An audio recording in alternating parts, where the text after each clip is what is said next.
M and N are positive integers such that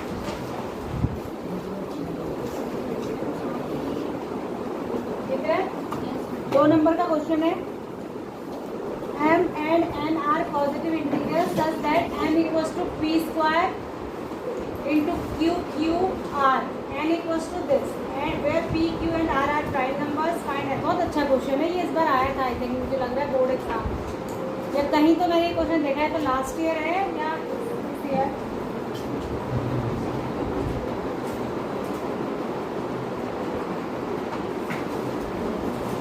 एक इसने दुखी कर रखा है मुझे, इसी बोर्ड में होता है ये और किसी बोर्ड में नहीं होता, तो तुम्हारे यहाँ के बोर्ड में क्यों है?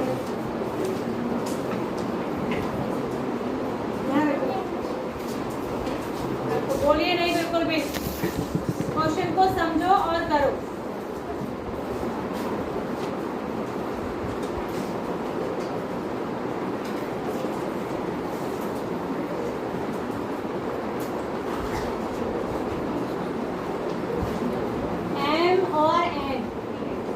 पॉजिटिव इंटीजर्स है, m है आपका p स्क्वायर q r और n की वैल्यू है p q स्क्वायर, और यहाँ पर जो p q r है ये क्या है? Prime numbers.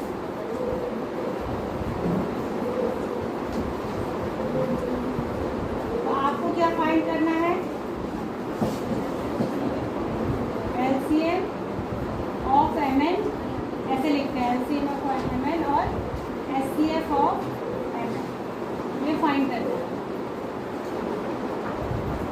क्वेश्चन समझ आ गया होगा और आंसर भी बहुत सारे बच्चों को आ गया होगा। बताएं, पहले तो LCM बता दें। ये बता रही, खड़ी हो जाओ बेटा, LCM बताओ। PQ QQ R और SCF कोई और बताएगा? तुम बैठ जाओ SCF बताओ। P Q बस P स्क्वायर बोलो। P2 क्या होता है? आपको नंबर नहीं दिए हैं, खाली सिंबॉलिक नंबर दिए हैं। सिंबल्स में बताए हैं कि M कोई नंबर है, N कोई नंबर है, तो M को ऐसे फैक्टराइज किया गया है, ये M के प्राइम फैक्टर है और ये N के प्राइम फैक्टर है। तो अगर वो कह रहे हैं M के ये प्राइम फैक्टर है, N के ये प्राइम फैक्टर है, तो LCM और SCF निकाल दो। मैंने सिर्फ इतना ही पूछा कि LCM इसका और SCF क्या होगा, उसने बिल्कुल सही आंसर बताया था। बट मैं आपसे पूछना ये चाह रही थी बाकी बच्चों से, उसको तो कंसेप्ट क्लियर है, इसलिए उसने आंसर बताया कि इसको अगर आपको सामने वाले को समझाना है कि हमने LCM निकालने के लिए क्या, अगर मैं आपको सोच लीजिए, अपने दिमाग में इमेजिन करिए, यहाँ पर 40 बच्चे बैठे हैं, 42 जितने बैठे हैं, अगर मैं आपसे कह दूँ बेटा इसका LCM ये है और SCF भी जो है वो है, बता दिया मैंने, ये आंसर है, लिख लो, क्या इतना सफिशिएंट है? कुछ बच्चों को तो ये समझ नहीं आएगा ना कि LCM ये कैसे आया और SCF ये कैसे आया। तो मैं जिन बच्चों से क्वेश्चन का आंसर पूछ रही हूँ उनसे मैं ये जानना चाह रही हूँ कि पूरी क्लास को समझ आ जाए कि LCM कैसे निकालते हैं, अगर ये LCM आया तो क्यों आया, ये मैं पूछना चाह रही हूँ। उसको आप एक लाइन में एक्सप्लेन नहीं कर पा रहे। उसने बताया, क्या बताया उसने, कि LCM निकालने में सारे फैक्टर लेते हैं, इस बात से कोई फर्क नहीं पड़ता कि वो इसके फैक्टराइजेशन में आ रहे हैं या इसके में आ रहे हैं, दोनों में से अगर एक में भी आ रहे हैं तो ले लेंगे और दोनों में आ रहा है तब भी ले लेंगे। जैसे P दोनों में आ रहा है, Q दोनों में आ रहा है, लेकिन R एक ही में आ रहा है, तो आपने सारे फैक्टर लेने हैं, चाहे एक में आ रहा हो, चाहे दोनों में आ रहा हो, चाहे दोनों में से किसी एक में आ रहा हो, और उसकी हाईएस्ट पावर लेनी है, सबसे बड़ी पावर। तो अगर P देखें तो P यहाँ स्क्वायर में है, यहाँ क्यूब में है, तो बड़ी पावर कौन सी हो गई? P क्यूब, तो हमने ले लिया। Q देखेंगे तो यहाँ स्क्वायर में है, यहाँ क्यूब में है, हमने लेनी है सबसे बड़ी पावर, तो हमने Q का क्यूब ले लिया। R देखेंगे तो यहाँ 1 है पावर और यहाँ नहीं है। अभी मैंने आपसे कहा कि इररिस्पेक्टिव ऑफ दैट कि वो दोनों में आए, अगर एक में भी आ रहा है तो हमको लेना है, तो R भी ले लेंगे क्योंकि R की एक ही पावर आ रही है और एक ही जगह है, तो उसको ले लेंगे। तो LCM ऐसे निकालते हैं। फॉर एग्जाम्पल, अगर ये वेरिएबल की जगह नंबर दिए होते, मान लीजिए ये दिया होता 3 का स्क्वायर, 5 का क्यूब और 7, और ये दिया होता 3 का क्यूब 5 का स्क्वायर फॉर एग्जाम्पल। तो आप क्या लेते, 3 की सबसे बड़ी पावर क्यूब है, 5 की भी सबसे बड़ी पावर क्यूब है, और r एक ही जगह पे आया, उधर नहीं आया तो 7। तो ये इसका एलसीएम हो जाता है। कहने का ये मतलब, तो आपसे ना आंसर क्या लेना चाह रही थी, आंसर मेरे को ये मिलना चाहिए था। मैं एक्सपेक्ट कर रही थी कि आप मुझे ये आंसर दें कि मैम एलसीएम निकालते समय दोनों नंबर के जितने प्राइम फैक्टर होते हैं सबको लेते हैं और उनकी हाईएस्ट पावर लेते हैं। इस बात से कोई फर्क नहीं पड़ता कि वो पहले में आ रहा है दूसरे में नहीं आ रहा, दोनों में जितने भी आएंगे ये प्राइम फैक्टर सबको ले लेंगे और सबकी हाईएस्ट। ये मुझे आंसर चाहिए था। ये करेंगे वो करेंगे क्योंकि वो बड़ा है, क्योंकि उसकी पावर बड़ी है। अरे भैया, ये कोई ऐसा ट्विस्ट किया हुआ क्वेश्चन नहीं है, ये सिंपल क्वेश्चन है जैसे क्वेश्चन आपकी बुक में भी दिए हुए हैं। बस यहाँ पर ये आपको नंबर्स में नहीं दिया, इसने आपके कंसेप्ट को चेक करना चाह रहा था कि आपको एलसीएम और एचसीएफ का कंसेप्ट अच्छे से आता है नहीं आता। और एचसीएफ में क्या करते हैं, एचसीएफ में क्या करते हैं, एचसीएफ में ये जरूरी होता है कि वो दोनों में हो। एचसीएफ में क्या जरूरी होता है कि दोनों में हो। तो एचसीएफ क्या आएगा इसका, और हाँ एचसीएफ में ये भी जरूरी होता है कि दोनों में हो, क्या मतलब कॉमन हो।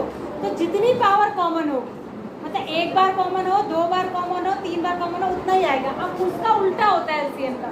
यहाँ पर 3 का क्यूब है, लेकिन यहाँ पर भी क्यूब होता तब 3 का क्यूब कॉमन आता। अब यहाँ पर 3 का स्क्वायर है और यहाँ पर क्यूब है, तो कम से कम स्क्वायर तो कॉमन है ही, मिनिमम तो स्क्वायर कॉमन ही है, तो स्क्वायर आ जाएगा। इसी तरीके से p का स्क्वायर आ जाएगा, q का भी स्क्वायर आ जाएगा, क्योंकि मिनिमम कॉमन पावर कौन सी है, स्क्वायर है। क्यूब कॉमन नहीं, कॉमन उसको कहा जाता है जितना कि दोनों में प्रेजेंट हो मिनिमम। और r नहीं आएगा क्योंकि r तो कॉमन ही नहीं, आप देख रहे हैं एक में है दूसरे में नहीं। ये है इसका, नोट कर लीजिए इसको। हो गया क्वेश्चन नोट, आंसर भी नोट कर लीजिए। इसका एलसीएम भी लिख लीजिए और एलसीएम लिख लीजिए, p cube cube cube r, और एचसीएफ कितना हो जाएगा, पी स्क्वायर क्यूब। तो क्वेश्चन कैसे भी चेंज करके दे सकता है, रट्टा थोड़ी मारोगे मैथ्स के क्वेश्चंस का। कंसेप्ट को याद रखो।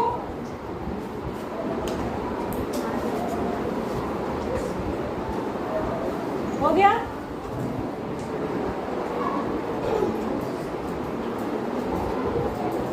हो गया, आगे बढ़ जाए। चलो यहाँ देखो, अगला क्वेश्चन, लास्ट क्वेश्चन है 10वां question. Find all pairs of positive integers which sum is 91 and HCF is 30। Positive integers के ऐसे सारे पेयर बताने हैं जिनका सम 91 हो, मतलब ऐसे सारे पॉजिटिव इंटीजर जिनको जोड़ करके आता हो 91 आता हो और उनका एचसीएफ 13 हो। एचसीएफ कितना होना चाहिए, 30। क्या क्या हो सकते हैं,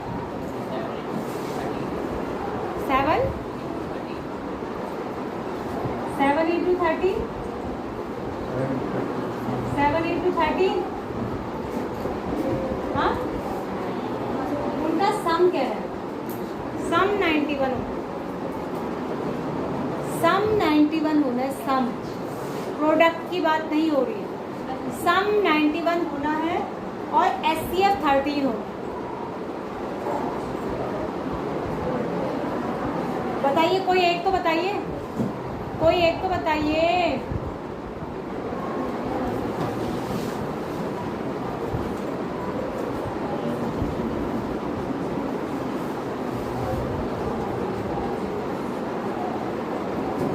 जल्दी बताइए, कोई एक तो बताइए।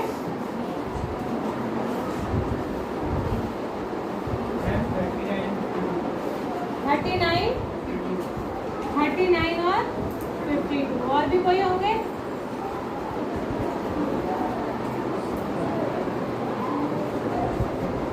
और भी कोई होंगे,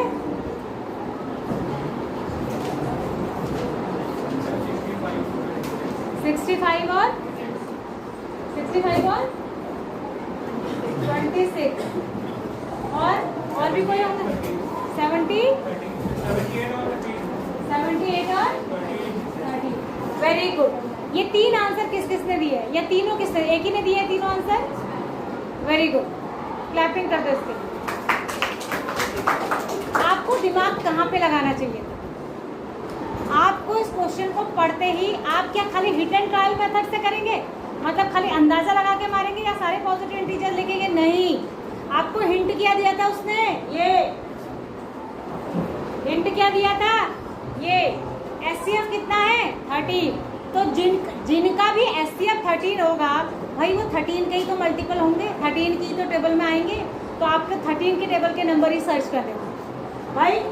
13 3 जा 39 होता है और 13 4 जा 52 होता है। जिसका एचसीएफ 13 है, कॉमन सेंस लगाओ, 13 एक प्राइम नंबर भी है, तो जिसका एचसीएफ 13 है वो 13 के ही तो मल्टीपल होंगे दोनों नंबर, तभी तो एचसीएफ में 13 आएगा, नहीं आएगा? कल ऐसा एक क्वेश्चन, ये 50 बार मैंने इस क्वेश्चन का आपको एग्जांपल दे दिया, ये इसी के तो मल्टीपल होंगे दो नंबर, तो 13 के मल्टीपल्स को चेक करना था और ऐसे मल्टीपल को चेक करना था जिनका सम मिला के कितना है 91। कंडीशन ये भी है, तो ये भी 13 का मल्टीपल है, 2 जा होता है, ये 5 जा होता है और इन दोनों का सम 91 होता है, ये 1 जा होता है और ये 6 जा होता है, इन दोनों का भी सम 91 होता है। तो कह रहा है कि 13 के सारे ऐसे, मतलब ऐसे सारे पेयर्स ऑफ पॉजिटिव नंबर लिखो जिनका सम 91 हो और जिनका एचसीएफ 13 हो। एचसीएफ 13 वाली लाइन उसने इसीलिए दी है कि आपके दिमाग में आ जाना चाहिए, यहीं से क्लिक करना चाहिए कि वो 13 के मल्टीपल्स हो। क्लियर है? और भी कोई हो सकते हैं, और भी कोई हो सकते हैं, यू शुड चेक, ठीक है, चेक करना और जितने पॉसिबल होंगे वो लिख लेना। अब इस क्वेश्चन को कैसे बनाया जा सकता है एग्जाम के लिए? इस क्वेश्चन को ऐसे भी बनाया जा सकता है कि ये सम चेंज कर दिया जाए और वहाँ एचसीएफ भी चेंज कर दिया, जैसे मैं सम कुछ और दे दूँ और वहाँ दे दूँ कि एचसीएफ इज 11, या मैं इसको चेंज कर दूँ वहाँ दे दूँ एचसीएफ इज 17, या इसको चेंज कर दूँ वहाँ दे दूँ एचसीएफ इज 5, कुछ भी समझ में आ गया? सम भी कुछ और चेंज कर दूँ और एचसीएफ भी चेंज कर दूँ, तो फिर आपको उसके मल्टीपल ढूंढने हैं जो आपको एचसीएफ मैंने नया दिया है और जिनका सम मैंने वो दिया है जो चेंज करके नया सम दिया। नोट कर लिया? आंसर्स भी प्रोबेबल आंसर नोट कर लो और भी कोई होंगे तो आप चेक करो। हो गया? बढ़ जाए आगे? टाइम हो गया तुम्हारा? है? हाँ, टैली करना है। ऐसा कोई लिखित नहीं है टैली कराऊंगी, पर टैली कर दो। कोई अच्छा क्वेश्चन मिलेगा तो और भी कर सकते हैं।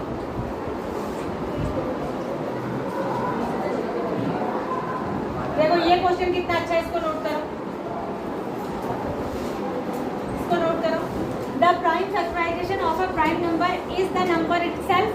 किसी भी नंबर, क्या कह रहा है? The prime factorisation of a prime number, एक प्राइम नंबर है उसके प्राइम फैक्टराइजेशन में वो खुद ही तो आएगा भाई। जितने भी प्राइम नंबर है 2 के प्राइम फैक्टर करोगे 2 ही आएगा, 2 × 1 ही आएगा यानी खुद ही आएगा। 3 के करोगे तो 3 × 1 यानी 3 खुद ही आएगा।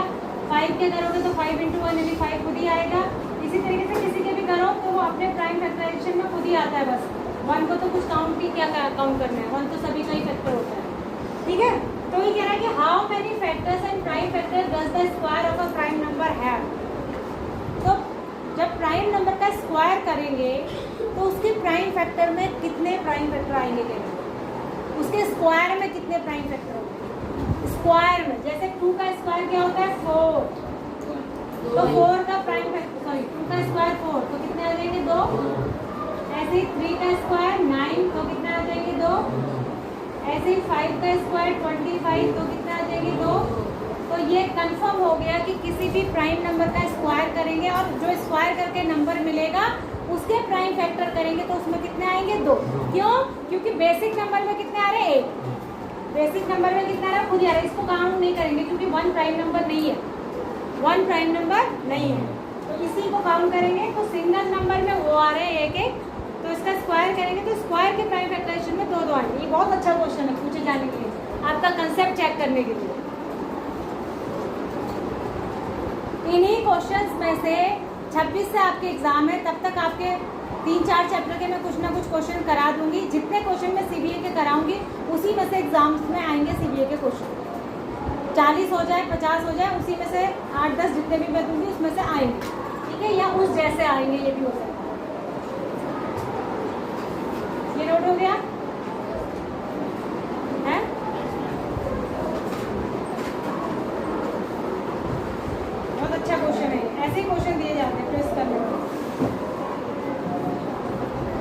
इसमें दिए भी है, इसके आंसर्स भी दिए हैं। आपके में ये अच्छा है कि आपके में जो आंसर दिए है वो ठीक चैप्टर के नीचे दिए है। बाकी 9th और 8th क्लास के जो सीबीए के क्वेश्चन सीबीएसई ने डाले हैं, पहले पूरे चैप्टर है 10, फिर उसके बाद नीचे आंसर है, तो वो स्क्रॉल करके, बल्कि वो आंसर की फॉर्म में भी नहीं दिए, खाली क्रेडिट के फॉर्म में दिए, उनके में बड़ा बवाना है। देखो ये 3 ही थे इसके आंसर।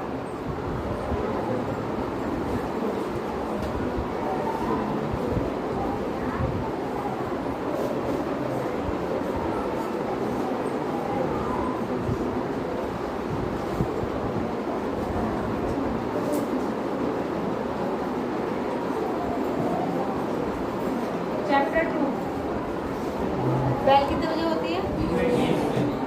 20 पे तो ये कल करेंगे, कल कर लेंगे, कल इसको शुरू करेंगे। आप सुन लीजिए, जितने क्वेश्चन हो गए 10-11 क्वेश्चन हुए, पढ़ने में आ रहा है? कौन कह रहा है नहीं हुए? अब आ रहा है? जिसको नहीं आ रहा वो आगे बढ़े। देखो fx equals to this where k is a non-zero real number. When fx is divided by x plus 2, it leaves the remainder this. Find the zeros of fx. बताओ कैसे होगा? वैसे ये कि fx एक पॉलिनोमियल है। क्या पॉलिनोमियल है fx? बोलिए।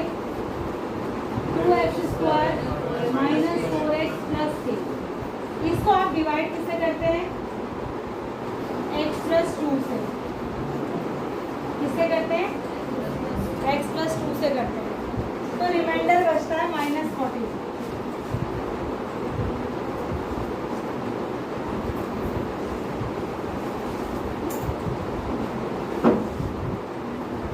Find the zeros of fx कह रहा है पहले। fx के जीरोज निकालना, यानी fx को फैक्टराइज करना पड़ेगा आपको, लेकिन fx को फैक्टराइज करेंगे तो आपको k की वैल्यू पता होनी चाहिए। दूसरा है shown below is the graph of fx, the vertex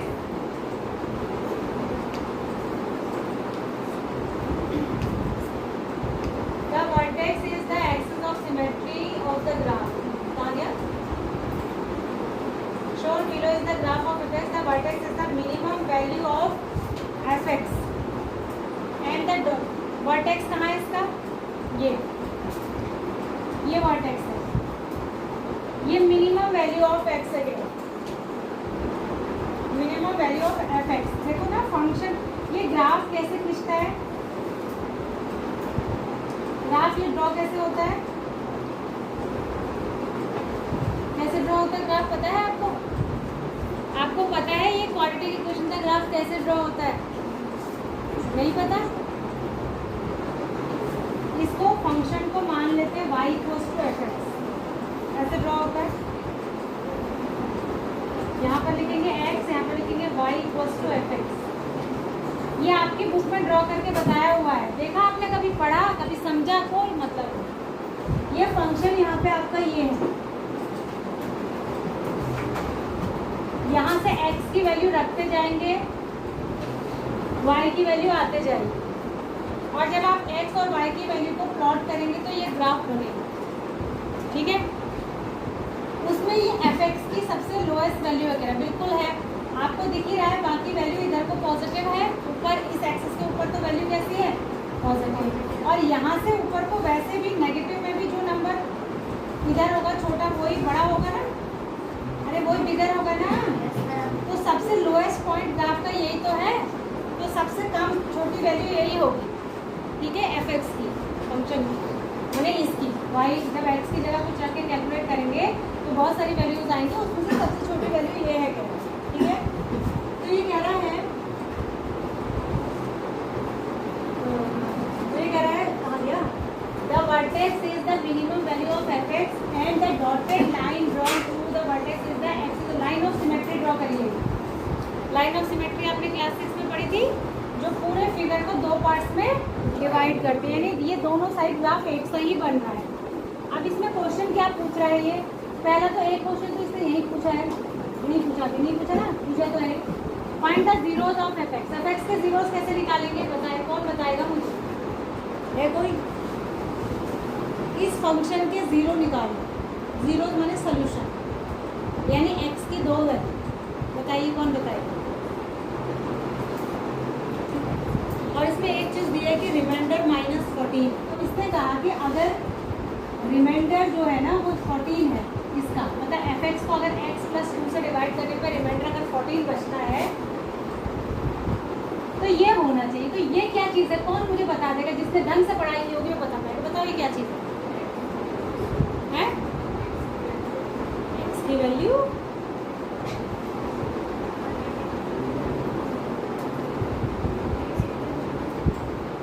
ये किस चीज़ का यूज हुआ है, जो मुझे बता देगा मैं शाबाश बोलूँगी, मुझे लगेगा कि वो कुछ पढ़ रहा है। खड़े होके बताया करो, पता कैसे चलेगा कौन बोला? खड़े होके बोलो।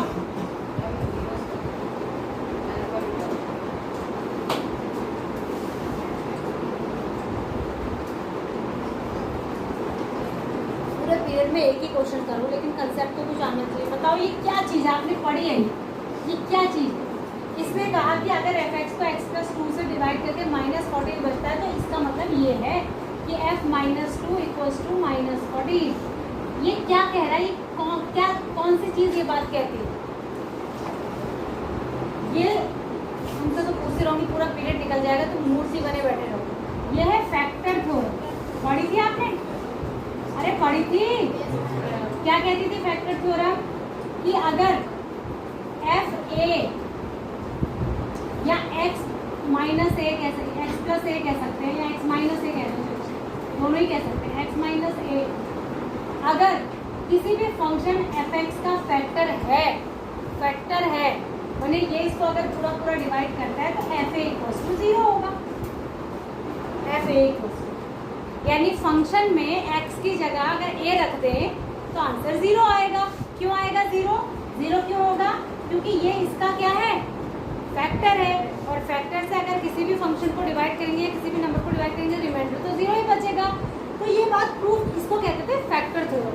और इसका यूज क्या होता था? जैसे मैं कह रही हूँ 3x² + 5x + 2 है, और मैं आपसे कह रही हूँ बेटा x + 2 से इसको डिवाइड करके बताओ कि पूरा डिवाइड होगा नहीं होगा, ये इसका फैक्टर है या नहीं है, या आंसर क्या है? तो आप कहेंगे मैम हम क्या करते हैं ना, इससे डिवाइड करना है इसको, तो हम x + 2 = 0, ये a होता है, a यही होता है, इसको उधर ले जाएंगे तो x = -2। तो आप कहेंगे x = -2 रख के देख लेते हैं, यानी f - 2 निकाल लेते हैं। अगर जो तो 0 आंसर आता है तब तो ये इसका फैक्टर है, यानी ये इसको पूरी तरीके से डिवाइड करता है। अगर नहीं है तो नहीं आता है। उससे हम किस चीज़ से बच गए? एक्चुअल डिवीजन से बच गए। माने हमें ऐसे डिवाइड नहीं करना पड़ा, ये नहीं करना पड़ा, क्योंकि हमने रखे खाली x की जगह -2 रख के ही देख लोगे। इसमें अगर 0 आ जाता है तब तो ये इसका फैक्टर है, ये पूरा डिवाइड करता है इसको, और अगर नहीं आता तो डिवाइड नहीं करता है। और जब नहीं आने के केस में क्या होगा? जो बचेगा वो क्या है? रिमाइंडर। वो क्या है? रिमाइंडर। सेम चीज़ यहाँ भी तो है। इसने कहा कि x + 2 से उसको डिवाइड, जो फंक्शन है उसको डिवाइड करने पर रिमाइंडर कितना बचता है? -14। तो यही तो मतलब हुआ कि a की जगह अगर x की जगह -2 रख देंगे तो रिमाइंडर बचेगा। अगर डिवाइड पूरा करता होता, यानी अगर कोई रिमाइंडर लीव नहीं होता, यानी 0 बचता होता, तब ये f - 2 = 0 आता। क्या आता? यही तो आता। ये फैक्टर थ्योरम है, उसका इस्तेमाल किया इसने। एलोग्राथिम का इस्तेमाल नहीं किया, फैक्टर थ्योरम का इस्तेमाल किया। तो करिए, अब करिए इससे। अब आप पूछे, आपने क्वेश्चन नहीं करा कि मैम इसको करके होगा क्या, ये पूछा आपने। इसको करके क्या होगा? ये होगा इसको करके, आप x की जगह जब 2 लगा देंगे तो सिर्फ k बच जाएगा, और = -14 है तो k की वैल्यू आ जाएगी। जब मैंने आपसे कहा ना जो इक्वेशन दी है उसके जीरोज निकालो फैक्टराइज करके, तो फैक्टराइज होगा कैसे? उसमें k भी तो अटक रहा है भाई। k कोई पॉजिटिव नंबर है ना, कोई नंबर है तो k तो हमें पता ही नहीं, तो हम 2 फैक्टर निकालेंगे कैसे? तो हमारा पहला काम क्या था कि हम k को फाइंड आउट करेंगे, और k कहाँ से निकलेगा? उसी इक्वेशन को सॉल्व करके निकलेगा। इक्वेशन सॉल्व कैसे होगी? जब हम x को हटा देंगे। x कैसे हटेगा? जब x की जगह कुछ रखेंगे। क्या रखेंगे? x की जगह -2 रखेंगे। क्यों रखेंगे? क्योंकि हम x + 2 से इसको डिवाइड कर रहे हैं। हम इस्तेमाल किसका करेंगे? फैक्टर। तो इससे इक्वेशन लिख लो। क्या थी इक्वेशन? देखो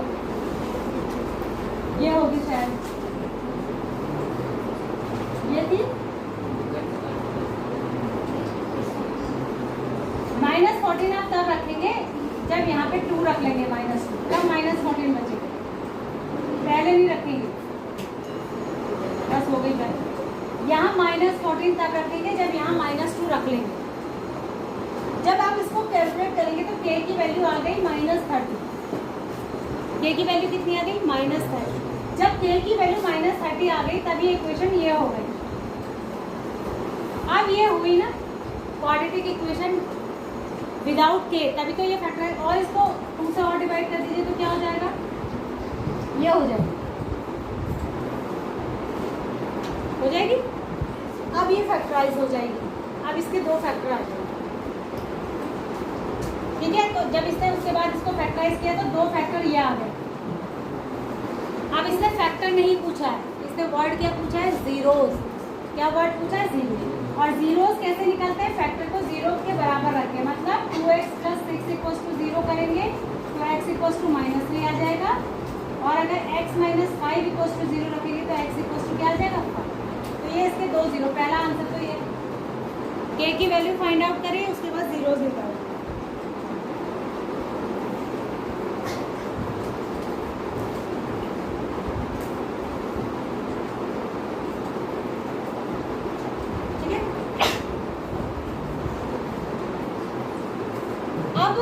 जहाँ पर आपका जो ये है ना ग्राफ, ये एकदम आधा हो रहा है, इसका मतलब क्या हुआ कि आधा ग्राफ इस तरफ है, सेम आधा इस तरफ है, सिमेट्रिकल ग्राफ है, ठीक है। और 2 ही जीरो इसके एग्जिस्ट करते हैं क्योंकि क्वाड्रेटिक इक्वेशन है, 2 से ज़्यादा जीरो एग्जिस्ट नहीं कर सकते। तो ये दोनों जीरोस का जब आप एवरेज निकालेंगे तो वो हो जाएगा ये मिड पॉइंट, लोएस्ट पॉइंट। तो क्या करेंगे? -3 + 5/2, यानी आंसर आया। तो ये हो गया point eight which the axis of symmetry intersect the x axis. Sorry, ये नहीं है, कहाँ गया वो? ये वाला पॉइंट, ये वाला, ये वाला, ठीक है, ठीक है। अच्छा, आप ये नहीं पूछ रहे कि यही वाला पॉइंट क्यों है? आप कुछ नहीं पूछना चाहते क्योंकि आपको भी खाना खाना है ना। देखो 1 0 ये है, 1 0 ये है, ठीक है। और ये पॉइंट इसका मिड पॉइंट है, यहाँ से यहाँ तक की जो डिस्टेंस है, और दोनों जीरोस के बीच की डिस्टेंस कितनी है? एक्स कोऑर्डिनेट की वैल्यू। तो एक्स में इक्वेशन है, एक्स कोऑर्डिनेट की वैल्यू क्या है? -3 से 5 तक। दोनों का एवरेज निकाल देंगे तो आपको ये पॉइंट मिलेगा, ठीक है। बाकी कल डिस्कस करेंगे, अभी थोड़ा सा बचा है।